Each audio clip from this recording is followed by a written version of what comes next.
And I'm so happy to be doing the show with Kristen. And I'm really excited about our topic tonight of classroom management because I think it's that time of year when we all need a boost of help with our classroom management, and like the honeymoon stage is wearing off, and any tools and strategies can really help. So this is going to be a good episode. All right. So I'm going to flip you back. So I wanted to share a couple tips that I have. I feel like classroom management is one of the areas that I feel like I've got down. I've learned a lot over the years. I've made so many mistakes. I've done things that worked for me and then revamped them. So one thing that I found at the end of last year, I was realizing we were having a big bathroom issue in class where kiddos were wanting to go all the time. We would use this signal. You put your little fingers up. Does anyone use this signal in your class? I think it's a Rick Morris strategy we use here in California. But what was happening was that I'd have a line of kids at the guided reading table needing to use the restroom, or in the middle of a lesson needing to use the restroom, and it became a disruption. And so I saw a brilliant idea on Instagram. I don't remember where I found it, but it is this little cone. You can get them anywhere. I got them last year in the dollar spot at Target. You can get 2 of them for $1, and it's the best thing ever. All you do, or all the kiddos do, is they go grab the cone, set it on their desk, and they go to the restroom. And I love it because it lets me know. It's a great visual cue, so I know who's gone in case we have some sort of drill or emergency. And then I don't have any disruptions during our learning time. It has been just really, really great. We started back to school last week, and I was a little bit nervous introducing it just because I didn't know if they would be using it all the time, and my kids have done amazing. I just have one rule. You can't use it during any direct instruction. Other than that, it's been great. So I don't know, does anyone use a cone or something similar? Let's see, can they go whenever? Yeah, I kind of let them go whenever, as long as it's not a problem or it becomes an issue. But so far, so good. I forget who shared it, but someone said, well, when you have to go at that moment. You can't think about anything else.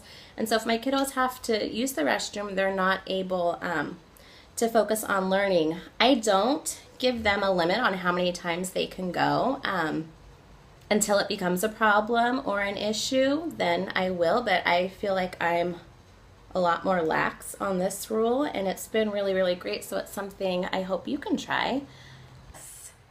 So one of the areas that is hard in classroom management is collecting data and knowing, I don't know, when I'm teaching, I'm so in my own mindset and I'm focusing on certain things so carefully that I don't oftentimes see the bird's eye view or the big picture. So what I did, especially when I tried this in 5th grade, and it worked really well, is that I got a music stand and I would set my iPhone on the music stand like during recess or during lunchtime, and then as the kids were walking in, I would just press record and record a video. And I would record myself teaching the class. And sometimes the kids would notice that it was on, and I'd just be like, oh, I'm, trying to record this because I want to see how we all work together, and it's for my own teaching practices. And then it would be a great way for me to see myself in action, because the kids would just kind of forget it was on once we got into the lesson. And I was noticing, okay, who am I calling on the most? What are my transitions looking like? What kind of facial expressions am I using to manage the class?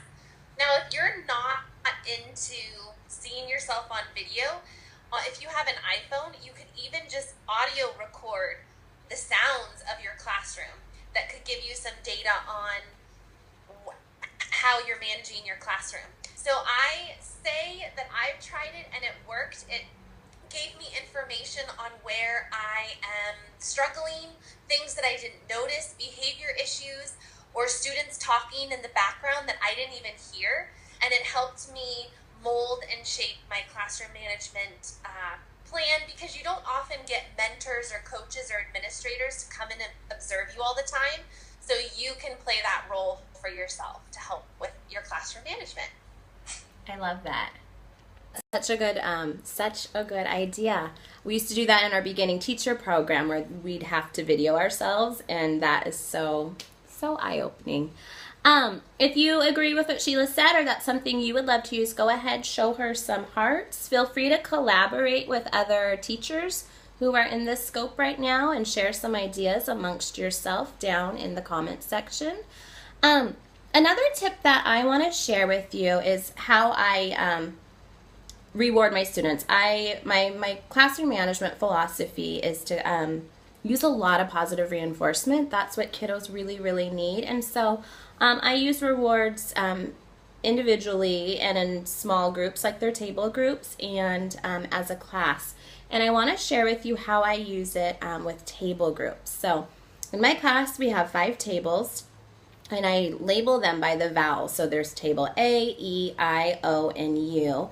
And I used to have the table signs hanging from the ceiling, but the last couple years our ceilings are really tall. So what I did was I have just little mini, like a table point sign, and then I have these little, they're like those, you know, at weddings, they tell you what table you sit at, like little place card holders. You can get them at Michael's or on Amazon. And so what I do is I just place this in the middle of their desk. They have supply caddies that they all share with each other. And so what I do, I use they're just little mini clothespins, and this is what we use for table points.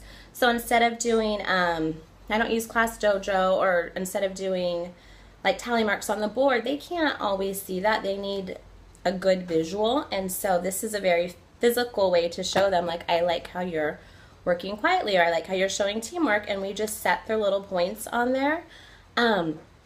What I love about this as well is if someone's talking at that table, you can just take that point away and give it to a team who's making better choices. It's also great the kiddos take ownership of it because they love getting to go grab the points themselves.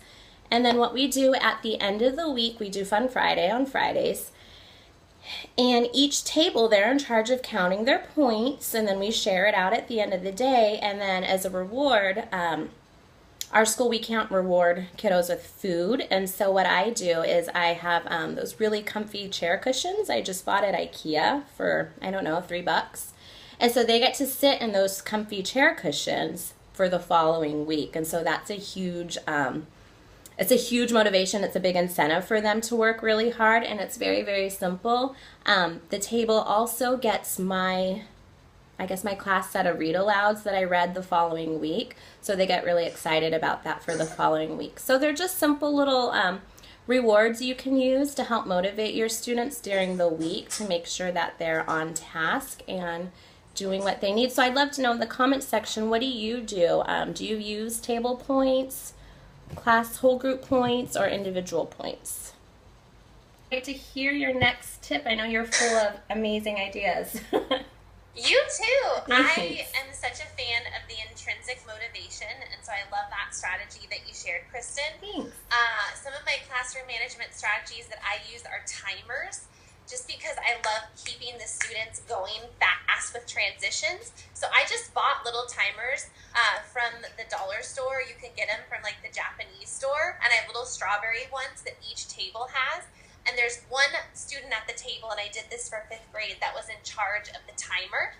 And so when the transition would start, the timer, whose job it was to set the timer, would all press it, and they were 5th graders, so they could try to do it at the same time. And then without talking, it had to be silent.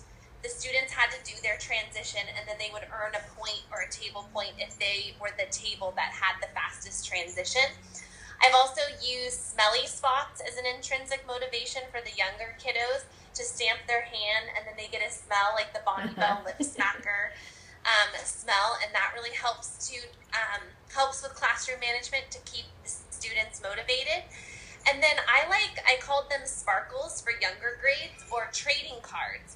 And the students would, like on an index card, design a trading card with stickers or glitter or just their own drawing, and then write their name on the back.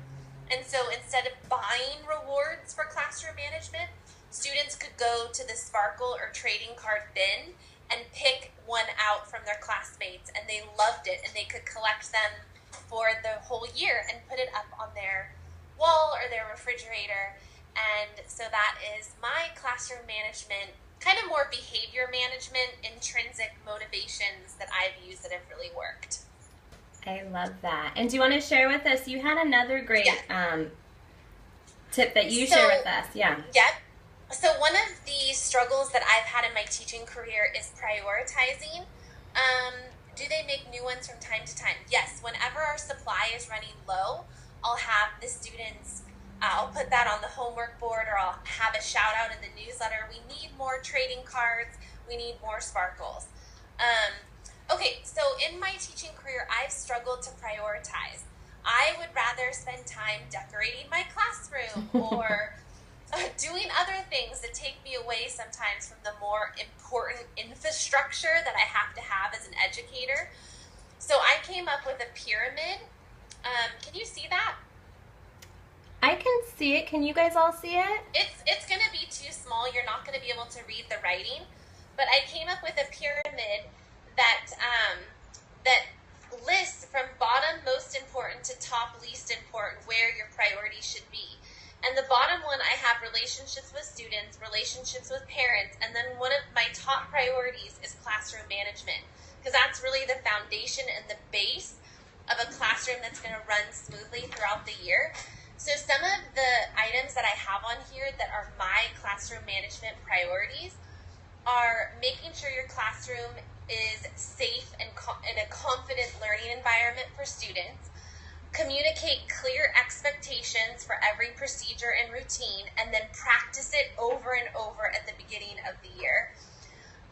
Keep your cool during the most chaotic times, because your classroom management is going to be a thermometer or a gauge of where your emotions are and the chaos in your classroom. So try to keep your emotions in check. Lots of brain breaks, movement, rewards, like Kristen and I have talked about, incentives, music, to keep students engaged, because when students are engaged, you're going to have higher classroom management. And then the last one is really spending time to decide how you're going to arrange desks and supplies to make sure you have an optimum learning environment, which is going to help with the flow of your classroom management. So I always had my supplies like out so the kids could access them and the volunteers could access them. And this is in Teach Happy membership this month. Kristen is a Teach Happy member. I am. And you can get this bonus sheet inside of membership this month. I love that. It is genius. Sometimes I think it's great for new teachers, or for those of us who've been teaching a while. Sometimes you need that little refresher. Yeah, definitely. I have to say, as far as classroom management, keep at it. I know it's the beginning of the year and we're tired and going through the routines and the procedures, and you, like Sheila said, you just have to go over it and over it and over it, because if you set your expectations high right now and teach your kiddos what you expect of them, it will make your year so much easier. So just to recap, I had 2 tips. I talked about the cone to use for using the restroom to limit your disruptions, and table points, just using clothespins, which are a great visual. And then Sheila talked about, my mind just went. It happens to us every time. It has been a long, let me flip you back. So I talked about videotaping yourself or recording audio of your classroom so that you can collect data on how your classroom management is flowing. And then I talked about intrinsic motivators like Kristen did, and I do the trading cards, the sweet spots, and then I talked about timers, and then I shared the Teach Happy pyramid for a successful school year. And using the hand sanitizer as well, setting that on the desk for bathrooms. I've heard that. I think that is brilliant, and that it ensures that kiddos are washing their hands when they return. Thank you so much for joining us.